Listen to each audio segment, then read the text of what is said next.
Balwant Singh Rajoana, a former Punjab police officer, has spent over 2 decades on death row.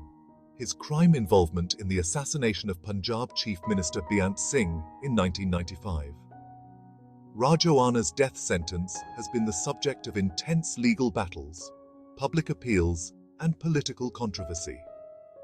His case raises fundamental questions about justice, mercy, and the death penalty itself.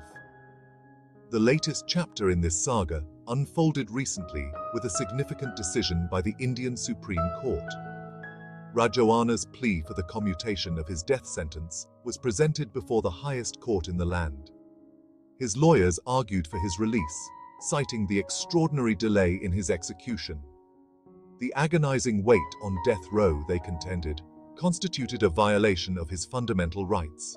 The court's decision, however, took a different course, marking a pivotal moment in Rajoana's case and setting a precedent for similar cases in India's legal system. The assassination of Beant Singh, a prominent figure in Indian politics, sent shockwaves through the nation. Singh, known for his tough stance against Sikh militancy in Punjab, had become a target for extremist groups. The bombing, orchestrated by a suicide bomber, resulted in the deaths of Singh and several others. It plunged Punjab into a state of turmoil and left an indelible mark on the region's political landscape. Rajoana's role in the assassination was to provide logistical support to the perpetrators. He was convicted and sentenced to death in 2007. His co-conspirator in the assassination, Jagtar Singh Hawara, was also sentenced to death. The case, however, continued to attract attention, evolving into a symbol of the complexities of militancy, justice, and the use of capital punishment. Rajoana's case became a focal point for debates about the death penalty in India.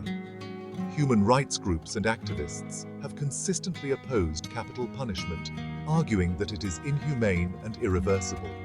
They pointed to the finality of the death penalty, emphasizing the risk of executing an innocent person. Furthermore, they argued that the death penalty does not effectively deter crime, and that life imprisonment is a sufficient punishment. On the other side of the debate, victims' rights groups and those seeking justice for Beant Singh's assassination have advocated for the execution of the sentence.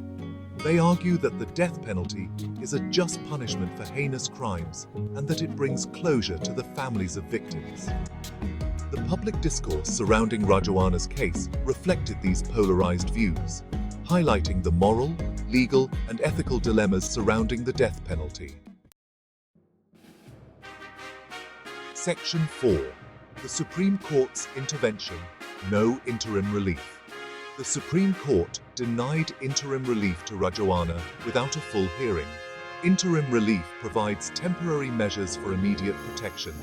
Rajoana's lawyers argued the delay in execution violated his rights. The court emphasized due process and a comprehensive review. Due process ensures fairness and transparency in legal proceedings. The Supreme Court reaffirmed its commitment to due process. Section 5. Due process and the weight of justice. The denial of interim relief in Rajoana's case underscores the delicate balance between individual rights and the interests of justice. While Rajoana's lawyers argued that the delay in his execution constituted cruel and unusual punishment, the court recognized the need to carefully examine all aspects of the case. The gravity of the death penalty requires meticulous scrutiny, ensuring that all legal avenues are explored before an irreversible sentence is carried out. The court's decision to proceed with a full hearing reflects the judiciary's commitment to upholding the rule of law.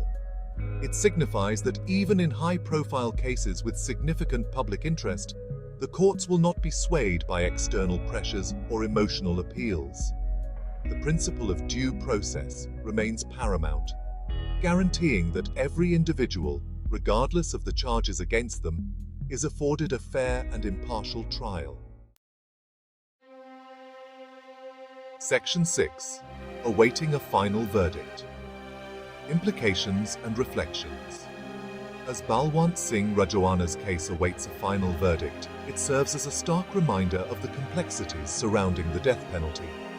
The Supreme Court's decision highlights the judiciary's commitment to due process and the irrevocable nature of capital punishment. The case has reignited the debate about the death penalty in India, prompting reflection on its moral, legal, and ethical implications.